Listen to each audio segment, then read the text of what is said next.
नमस्कार दर्शकों, cannon news channel में आपका स्वागत है। आलोट विधानसभा में चुनाव को लेकर आज भारतीय जनता पार्टी सहित अन्य दलों ने अपने नामांकन फॉर्म नामांकन रैली के साथ जमा किए। भारतीय जनता पार्टी की नामांकन रैली आलोट नगर के बड़ौतना से प्रारंभ हुई। नामांकन रैली में ढोल धमाकों के साथ कार्यकर्ता भारतीय जनता पार्टी जिंदाबाद के नारे लगाते हुए दिखाई दिए। इस नामांकन रैली में हजारों की संख्या में भारतीय जनता पार्टी के कार्यकर्ता उपस्थित रहे। नामांकन रैली नगर के मुख्य मार्ग से होती हुई चिंतामणि मालवीय जी का इन ओके चाहने वालों ने पुष्पमालाओं के साथ स्वागत किया। आसिफ लाला, वसीम लाला कार्यक्रम स्थल विक्रम क्लब मैदान में पहुंची। नामांकन रैली का जगह राजनीतिक संगठनों ने अपने मंच लगाकर फूल वर्षा कर स्वागत किया। जनता पार्टी की सरकार 100% कर रही है, इसमें कोई दो राय नहीं है।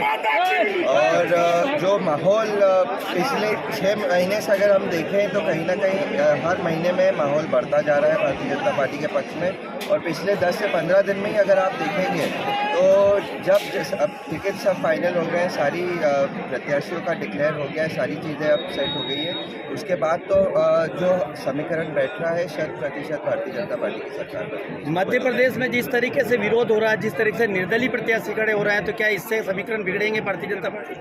ये तो दोनों पार्टीज में होता रहता है। ये तो चुनाव की एक प्रक्रिया होती है। कहीं कांग्रेस में हो रहा है, कहीं बीजेपी में हो रहा है। लेकिन जनता जागरूक है, जनता विकास देख रही है, जनता नेताओं के चेहरे देख रही है। तो मैं समझता हूँ कि ये भारतीय जनता पार्टी के पक्ष में जाएगी। मेन मुद्दा क्या रहेगा? देखिए, विकास का कोई एक मुद्दा नहीं हो सकता। विकास अपने आप में एक मुद्दा है। प्रत्याशियों का चेहरा एक मुद्दा है और सबसे बड़ा मुद्दा मोदी जी। अभी वर्तमान स्थिति को देखते हुए लग रहा है कि जैसे यहाँ पे इंडस्ट्रियल की मांग काफ़ी समय से चली आ रही थी, इसको लेकर अगर भारतीय जनता पार्टी की सरकार बनती है तो क्या आप सहयोग करेंगे इसमें? बिल्कुल, मेरा जो भी सहयोग लगेगा उसमें रहेगा। और इंडस्ट्रीज़ में अभी एक मुद्दा जो भाई साहब ने बहुत अच्छी तरीके से उठाया, फूड प्रोसेसिंग का, जिसका मैं समझता हूँ यहाँ पे बहुत बड़ा स्कोप है।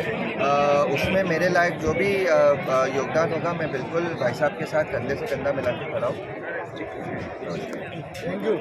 है, अच्छे नेता भी और अच्छा नेतृत्व भी है, क्योंकि हम जानते हैं कि इस देश में माननीय मोदी जी के नेतृत्व में भारत जिस तेजी के साथ, गति के साथ अपने कदम आगे बढ़ा रहा है, इतने 70 सालों से जो कांग्रेस ने राज किया, उनके ऊपर सिर्फ माननीय मोदी जी के 9 साल कई गुना भारी है।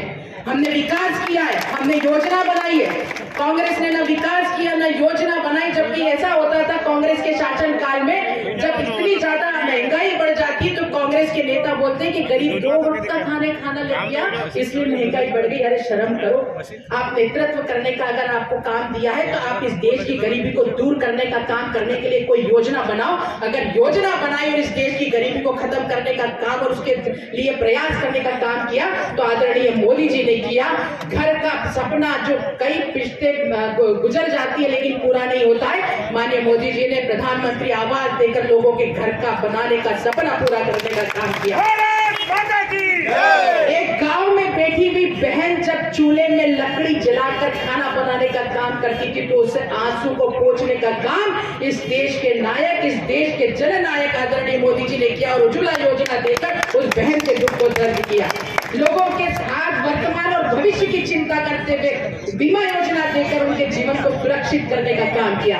अरे ये तो छोड़ो, इस देश पर धारा 370 को हटाकर इस देश के कलम को समाप्त करने का काम अगर किसी ने किया है, इस देश के सच्चे 10 महीने 18 महीने गुजर गए, न किसानों का कर्जा माफ हुआ, न इनसे मुख्यमंत्री बदलाया।